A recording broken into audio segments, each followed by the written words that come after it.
Assalamu alaikum masu kallon mu. Barkamu da warhaka.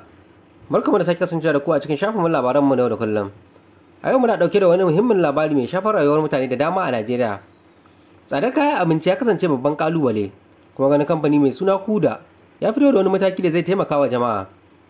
Sun ba da sanarwar cewa za su sayar da buhun shinkafa mai nauyin kilo 50 akan farashi mai rahusa na 45,000. A yan watannin da suka gabata, hauhawar farashin kayan abinci musamman shinkafa ya yi yawa. Mutane da dama suna kokowa cewa rayuwarsu ta tsananta saboda tsadar kayan abinci, kuma wannan mataki na Kuda ya jawo cece kuce. Masu sharhi na ganin cewa wannan farashi zai taimaka wa masu karamin karfi, amma tambayoyi sun taso kan ko wannan ragin zai dore. Farko dai akwai buƙatar a fahimci dalilin da suka kawo tsadar kayan abinci, wanda ya hada da karancin kayan masarufi, rashin isasshen noma, da kuma yadda yakin manoma da 'yan bindiga ya shafi samar da abinci. Wannan matsalar tana yin tasiri sosai ga talakawan Najeriya, wanda ke gina hanya mai sauƙi don samun abinci mai arha. Amma shin wannan farashi zai dore ko lokaci ne? Masu sharhi na cewa gwamnati na da rawar da za ta taka wajen tabbatar da cewa an samu ƙarin noma da kuma tsare-tsaren da za su rage tsadar abinci a kasuwanni. A takaice wannan labari ya taɓa wani babban batu da ya shafi kowa da kowa. Ko kuna ganin wannan mataki zai taimaka sosai ko kuwa akwai sauran kalubale da za su biyo baya? Ku biyo mu a shirin na gaba don jin tattaunawa. Wani labari daban mai cike da cece kuce. Tsohon gwamnan jihar Kogi Yahaya Bello ya samu takardar gayyata daga kotu domin ya bayyana kan tuhumar al'amun na hanan da cin amana.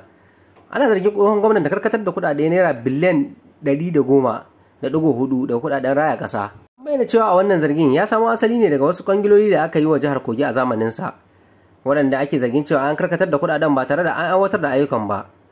Wannan ya sake fitowa fili a matsayin wani bangare na yaƙi da cin hanci da rashawa da gwamnatin tarayya ke yi a Najeriya. Sharhi na ganin wannan zargi yana nuna yadda ake samun cin hanci a tsakanin manyan shugabanni, kuma mutane da dama suna kallon ko za a samu nasarar hukunta duk wanda aka same shi da laifi. Bello zai bayyana a kotu ranar 24 ga watan Oktoba na 2024 domin fuskantar wannan tuhuma. Wannan tuhuma ya sake janyo magana game da yadda ake gudanar da harkokin shari'a a Najeriya, kuma ta tayar da tambayoyi ko ana yin adalci ko kuwa. Akwai 'yan ƙasa da ke ganin cewa irin waɗannan tuhumomi kan ɗauki tsawon lokaci a cikin kotu ba tare da sakamako ba. Ita wannan labari yana nuna cewa batun rashawa da cin hanci har yanzu suna damun al'umma. Mutane na fatan ganin shari'ar za ta kasance a fili tare da gudanar da adalci ba tare da tsawaita shari'a ba. Za mu ci gaba da bibiyar wannan batun don ganin yadda shari'ar za ta gudana. Labaran suna nuna yadda batutuwan yau da kullum kamar tsadar kayan abinci da kuma tuhumar cin hanci ke shafar rayuwar mutane a Najeriya. Kuna iya tsokaci a ƙarƙashin bidiyon domin jin ra'ayoyinku game da waɗannan al'amura masu muhimmanci ga rayuwar al'umma. Kada ku manta ku danna subscribe domin samun sabbin labarai kai tsaye. Mun gode.